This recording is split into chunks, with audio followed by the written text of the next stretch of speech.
Evangelho de João, capítulo 10, torna a repetir, versículo 11. Eu sou o bom pastor da vida pelas ovelhas. Jesus Cristo revelou seu desejo de agregar os judeus, os gentios, em um só grandioso rebanho. João capítulo 10, versículo 16. E diz para nós o texto bíblico. O apóstolo Paulo exortou os líderes de Éfeso a cuidarem bem do rebanho de Deus, dizendo: olhai por vós e por todos os rebanhos sobre o qual o Espírito Santo vos constituiu bispo para apacentar a igreja de Deus, que ele resgatou com seu próprio sangue. Atos capítulo 20, versículo 28. Paulo também revela o propósito de Deus ter dado os dons ministeriais, e a gente tem os dons ministeriais, a igreja. E ele revela lá em Éfesos capítulo 4, versículo 11 e 12, e ele mesmo concedeu uns para apóstolo, outros para profetas, outros para evangelista, que é o meu caso, outros para pastores e mestre. Então temos aqui, primeiro nós temos apóstolo, depois nós temos profetas, depois nós temos evangelista e temos pastores e mestre. Com vista ao aperfeiçoamento dos santos para desempenho do seu serviço, para edificação do corpo de Cristo.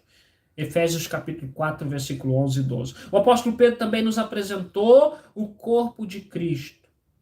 O apóstolo Pedro nos apresenta, Jesus Cristo como o pastor e o grande sacerdote, o sumo sacerdote de vossas almas, o bispo maior. 1 Pedro capítulo 2, versículo 25. Recomendo que você corra lá e leia. O apóstolo Pedro ainda nos apresenta também Jesus Cristo como nosso sumo sacerdote. 1 Pedro, capítulo 5, no versículo 4. Olha o que diz na carta Pedro. Primeira carta de Pedro, capítulo 5, versículo 4. E diz o texto: e quando o grande pastor aparecer, vocês receberão a coroa gloriosa que nunca perde o seu brilho. Que palavra maravilhosa, não?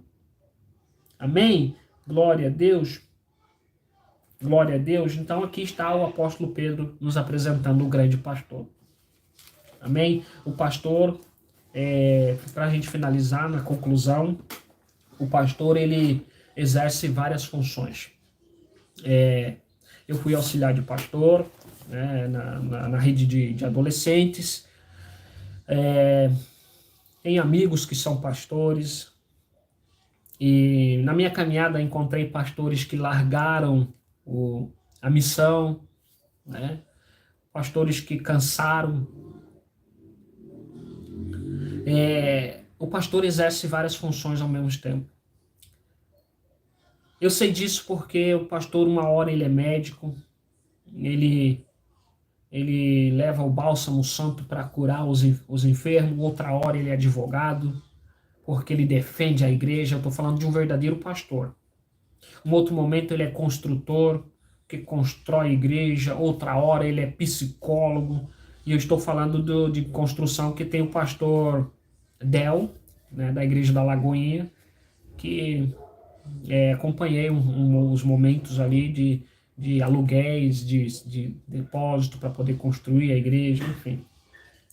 Então o pastor é construtor, é psicólogo, aconselha pessoas. Num outro momento ele é juiz, porque julga alguns casos entre irmãos. Outra hora é professor, porque ensina o povo. E ainda poderia citar inúmeras funções que um pastor exerce. Mas é um pastor verdadeiro e que exerce em favor do rebanho, e sabendo que aquele rebanho não pertence a ele, que está apenas aos cuidados dele, mas esse rebanho pertence a Cristo.